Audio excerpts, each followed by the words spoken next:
Kaniki gimana Kaniki? Ramenya, oi. Kaniki udah pakai baju oranye gimana Kaniki? Hah? Pakai baju oranye gimana Kak? Gimana Kak? Ya gimana? Maunya gimana? Sans. Tadi waktu dia ngibasin keluar itu yang pertama itu sebenarnya upaya dia untuk ngelepasin dia punya pressure ya, karena kan itu gerakannya secara naluriah yang dia lakukan ketika dia ada pressure. Lihatan beberapa kali, nggak cuma pada ada kondisi seperti ini ya, tapi di beberapa event-event yang lain dia kalau udah mulai ngebahas itu sebenarnya dia ada pressure-nya sendiri.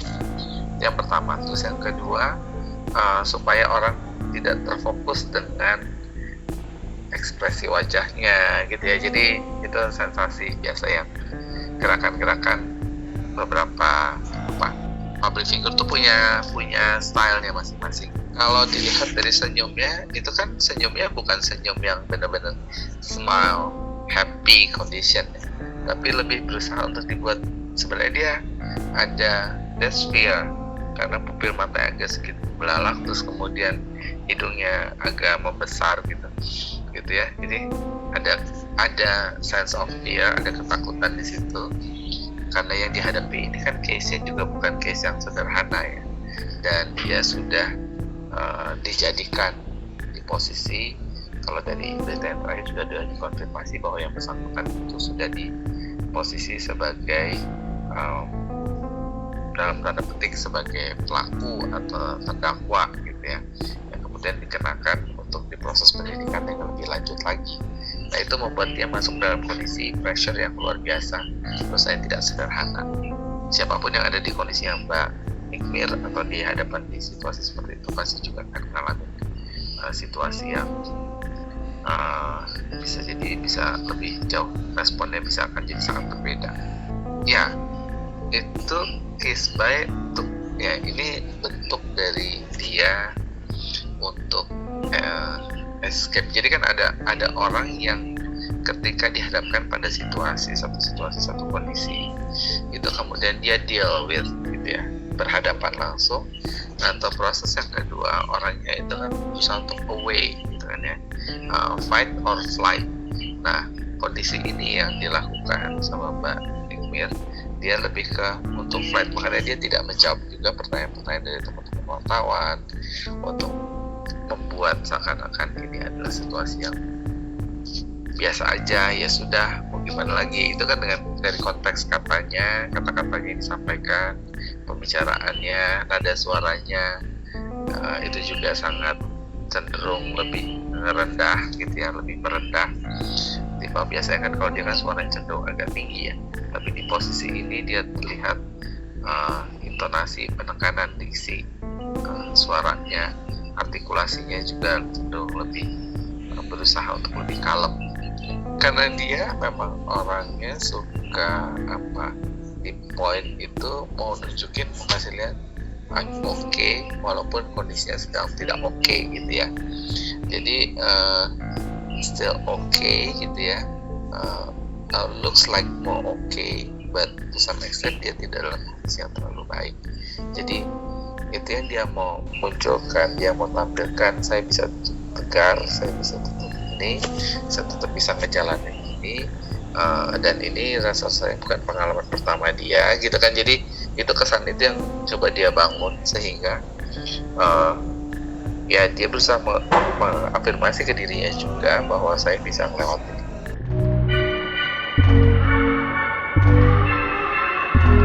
Dengan resmi ditahannya Nikita Mirzani, berakhir pula kontroversi terkait isu kebal hukum yang selama ini sering dikaitkan dengan sosoknya.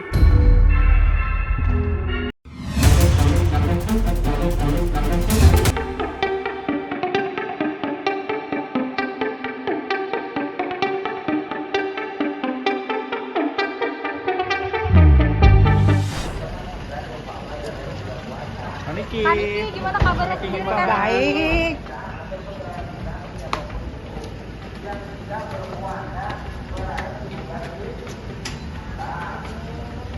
Kaniki gimana Kaniki?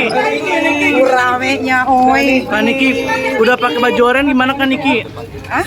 Pakai baju oranye gimana Kak? Gimana Kak? Ya gimana? Maunya gimana? Sans.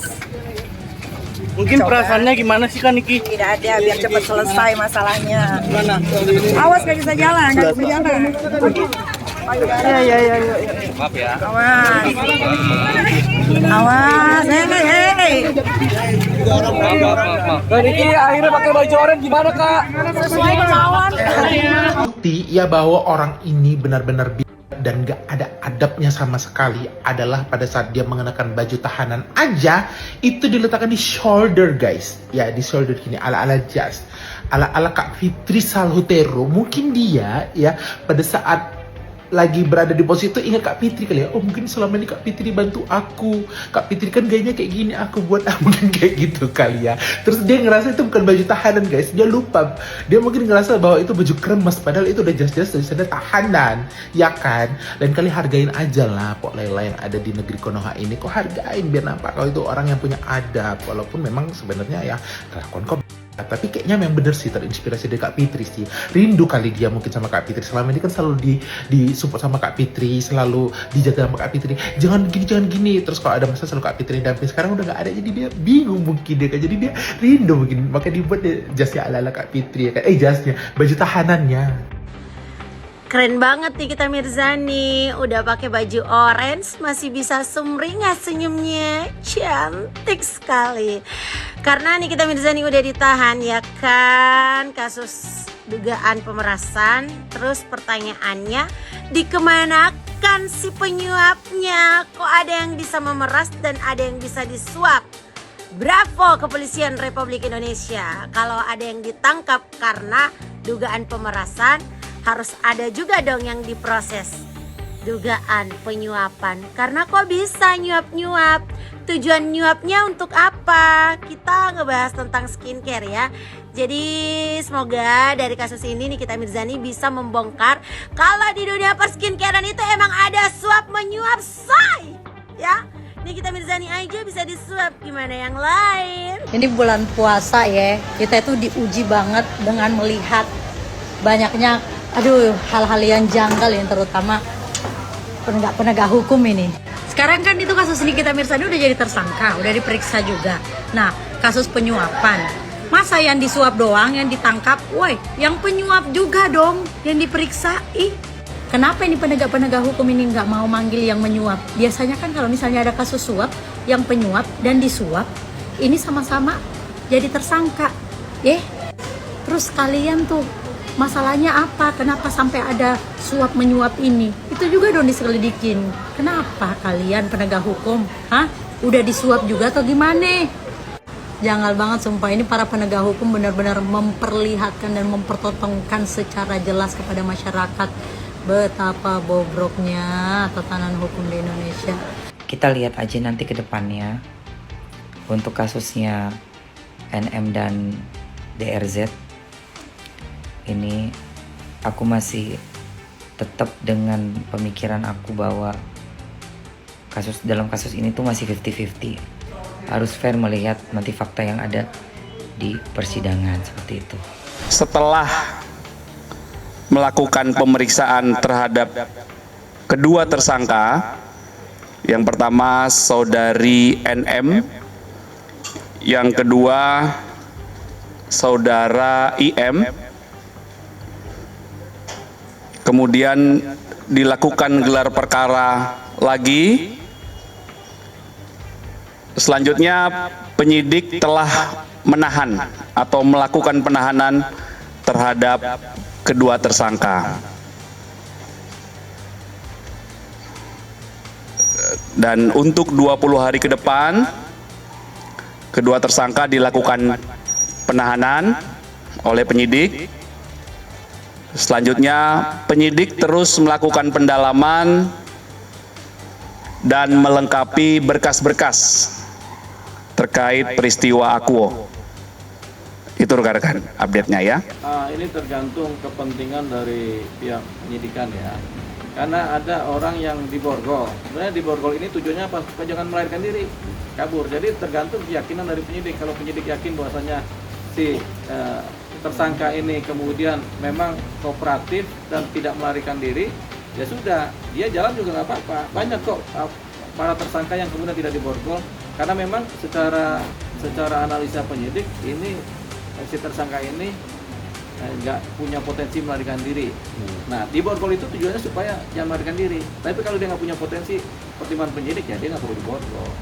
Yang penting masih di lingkungan kantor kepolisian gitu. Tapi subjektif dari penyidikan gitu. Subjektivitas dari penyidikan. Kecuali kalau dia ditangkapnya di mana, di luar, mau dibawa ke polisi, itu harus diborgol supaya jangan lari, karena itu di luar kantor kepolisian. Tapi kalau ini kan di luar kantor kepolisian, dia lari pun pasti mentok-mentoknya kan kekurung juga kan begitu.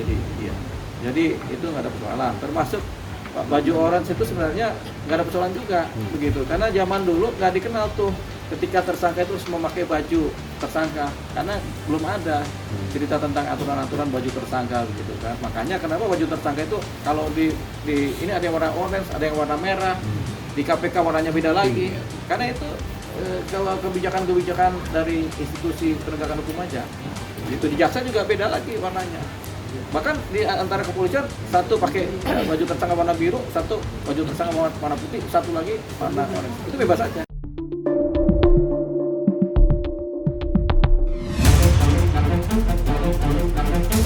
Bravo Polri, akhirnya Nikita Mirzani ditahan setelah ditetapkan menjadi tersangka dan terlihat menggunakan baju orange.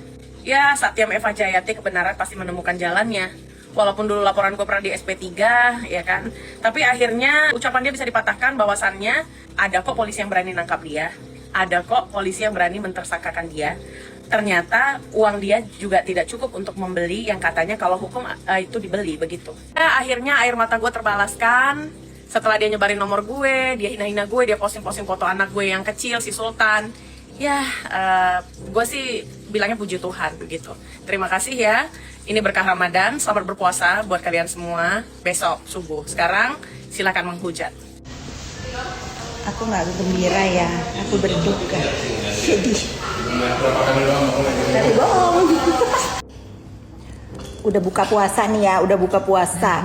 Aku cuman menghimbau kepada teman-temannya Nikita, kemana kalian? Jangan ditinggalin loh.